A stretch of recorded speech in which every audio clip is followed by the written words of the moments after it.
A really good package of hype videos gets us wrestling fans rabid with excitement every single time. Remember those cryptic promos leading up to the Wyatt family's debut? Or how about the perfect athlete, Mr. Perfect, scoring holes in one and striking all the pins? We couldn't wait to see these superstars in action. Well, here are 10 superstars that, unlike Kurt and Bray, didn't quite live up to the expectations set by those promo packages.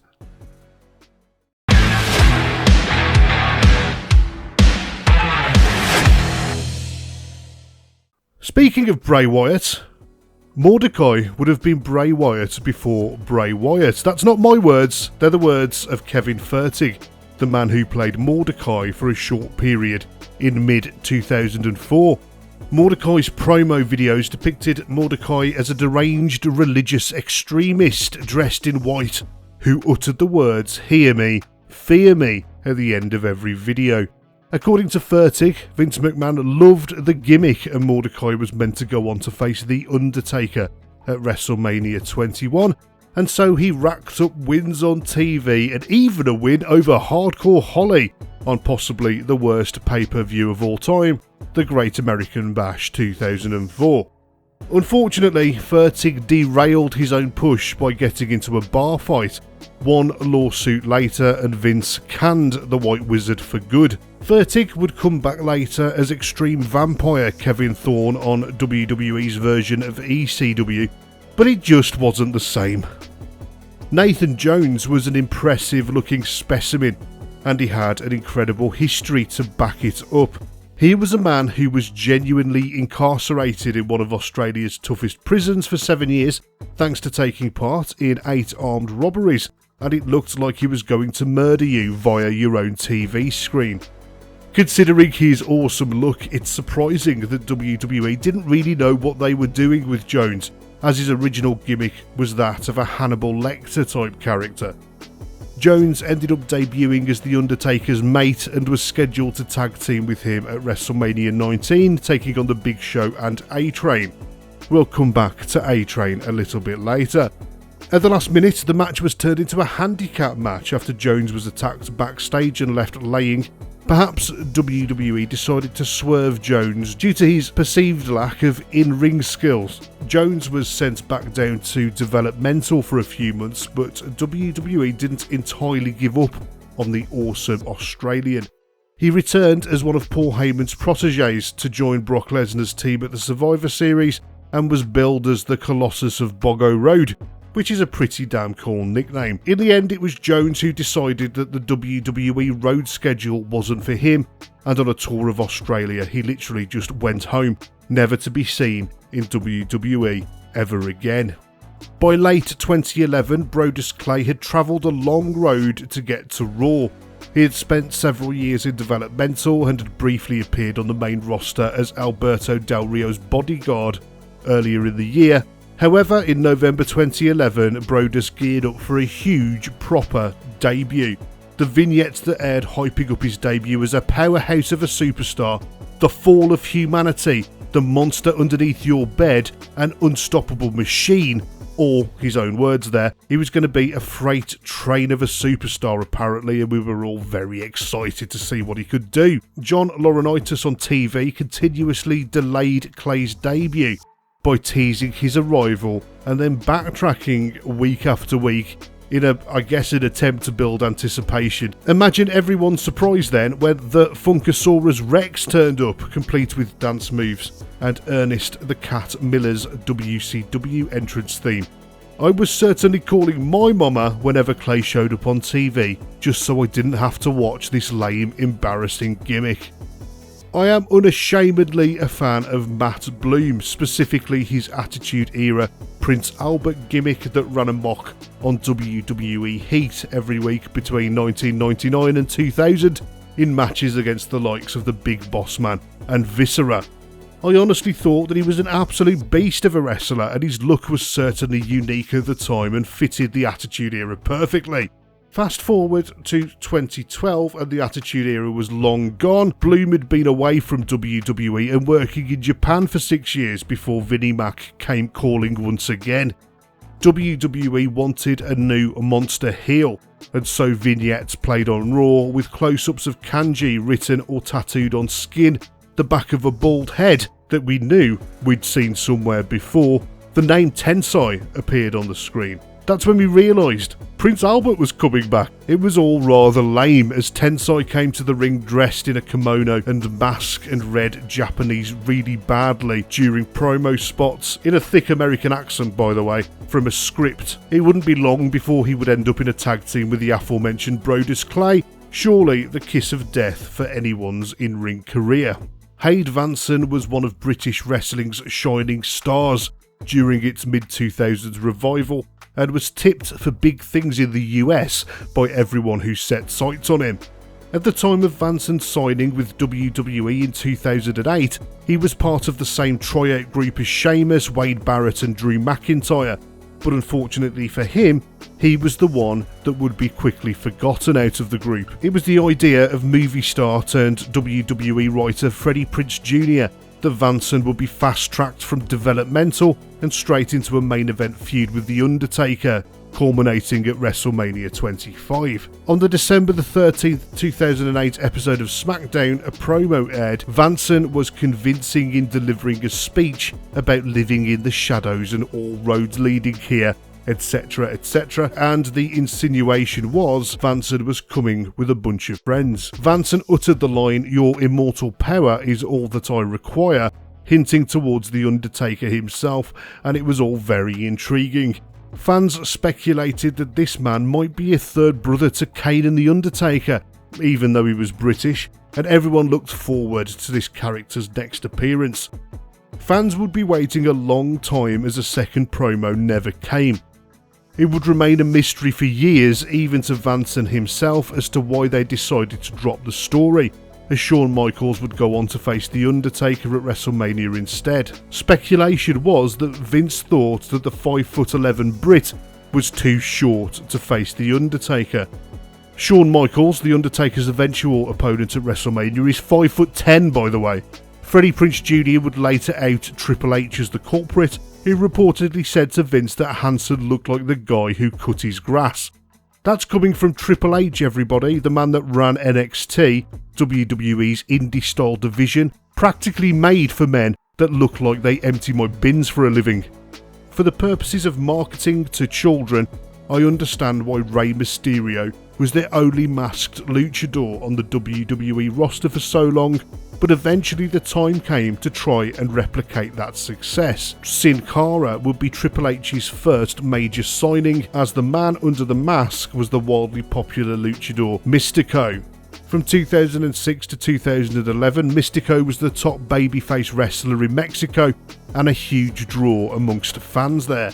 WWE wanted a big debut on the episode of Raw after WrestleMania, and so promos aired in the run-up with a medium close-up of hands holding a mask, interspersed with the man performing high-flying moves in the ring, cut back to the man putting on the mask. It was quite effective, and as good as you can expect considering the fact that the character doesn't talk. Sin Cara means faceless in English, which was part of the problem in my opinion. There's a lot to be said for connecting with the audience here, and the fact that Sin Cara didn't speak and you couldn't see his face meant that a lot of that connection was lost. With Mysterio and his mask you can still see a lot of his face, and because of that you can see him sell through his facial expressions. The other reason for Sin Cara's failure to replicate Mysterio was that he kept on botching moves, something that Mysterio very rarely did, and it kept on happening in match after match. More than likely because Sin Cara was fast-tracked to the main roster and had zero time to learn WWE's style of wrestling, plus he had difficulty communicating with his opponents during matches. The mood lighting used during his matches also did nothing to ingratiate himself to fans, as that was just irritating. Mystico was eventually replaced under the mask with another wrestler, and Mystico headed back to Mexico where he belonged. WWE's biggest missed opportunities is a different video I'd like to make in the future, and Waylon Mercy most likely will be on that list. I really feel like it could have been something great. Waylon Mercy was based on Max Cady, Robert De Niro's villainous role in Cape Fear. The character was perhaps a bit too much of a rip-off in that Mercy dressed exactly like De Niro's film character. Before his in-ring debut, vignettes aired of Mercy, seemingly a mild-mannered, peaceful man in a Hawaiian shirt, not looking for trouble.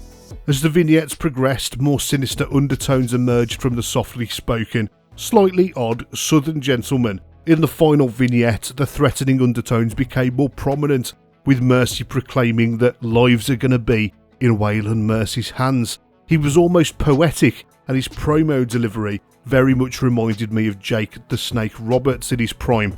This translated when Mercy debuted, as Mercy would shake the hands of the fans and the referee and thank them for coming out to the show.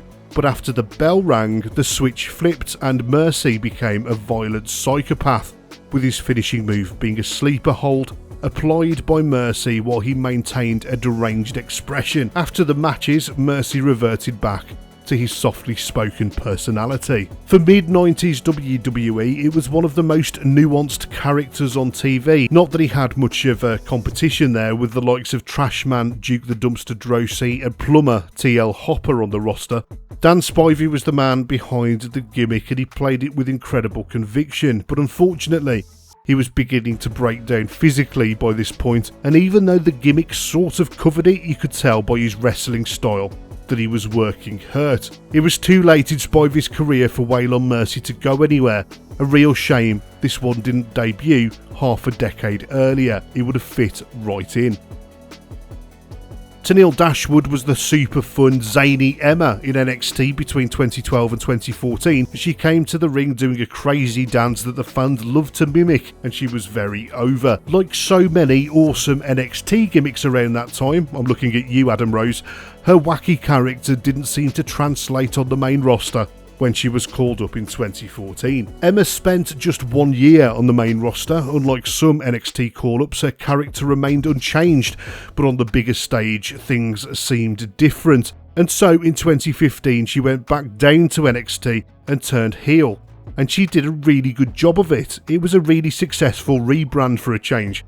So NXT as a developmental grain for the main roster did its job. Emma went back up to the main roster, but within a couple of months she would suffer a back injury, putting her out of action for several months. Instead of allowing her to come back as the heel she was beforehand, strange promos started airing on TV, basically looking like a throwback to around 2006 and the Divas era. The promos kept airing week after week, but she never debuted. It was just another example of old man Vince messing his audience around in a way he'd never get away with if he was producing proper TV. Perhaps they realised that Emma was so much better than being just another diva. WCW wasn't exactly known for cultivating young talent, but towards the end of the promotion's existence, some effort was made to push newcomers in an ill-fated bid to save themselves. There were a few bright spots on the show, and O'Hare's exciting tag team alongside fellow Power Plant graduate Mark Jindrak as part of the Natural Born Thrillers was one of them, and later he would team up with Chuck Palumbo, winning the WCW tag team titles on a few occasions. As WWE purchased WCW, they also signed Sean O'Hare, and he took part in the Invasion storyline before going down to developmental at the end of 2002. In January 2003, really cool vignettes started to air showing Sean O'Hare in his new gimmick of Devil's Advocate. In these short video sermons, O'Hare was super convincing in the role and clearly had a lot of charisma. He seemed to be a superstar in the making. Rules were meant to be broken. This country was founded by men who dared to break the rules. In fact, we break them all the time. Didn't you ever speed? Take a sip of alcohol before you were 21? Had an expired license? Failed to curb your dog? It doesn't make you a criminal. You're still a good person. Laws are merely suggestions. Live life the way that you want to. Do it for you. This was one of several promos, with the others advising that it was okay to be unfaithful in your relationship, to take drugs, to not attend church, etc, etc. Things got even better when O'Hare arrived on the SmackDown roster, as he persuaded various superstars to perform indecent acts on TV, including getting Spanky to streak and Dawn Marie to flash the audience. O'Haire was great in the ring too, being the size of a heavyweight but moving like a cruiserweight. O'Haire was even given Roddy Piper as a manager and got victories over the likes of Eddie Guerrero and even Hulk Hogan. However, Piper ended up overshadowing O'Haire in storylines, and Vince eventually lost interest in the Devil's Advocate gimmick. He would eventually be released in 2004, and it was a huge missed opportunity and a total waste of talent. In October 2008, fans were treated to a series of vignettes on SmackDown to tuck in the intoxicating sights and sounds of the carnival, and a boggle-eyed eyeliner-wearing chap by the name of Kizani appeared. He spoke in a strange and unique way. It was all very intriguing. The vignettes continued on for weeks, and Kizani continued to deliver promos in this odd language as he introduced carnival folk, including sword swallowers and nail-into-nostril hammerers. And truth be told, by week 7 it was all getting a bit irritating. Finally, a graphic appeared on screen. It's showtime next week. On the first episode of 2009, Kizani appeared and defeated MVP in 6.5 minutes, and that would be his only ever appearance. After 7 weeks of enduring those promos, it was another massive waste of time for fans watching at the time, and no explanation was ever given once Kizani was released from his contract. Presumably, he went back to the funfair for a very different life on the road.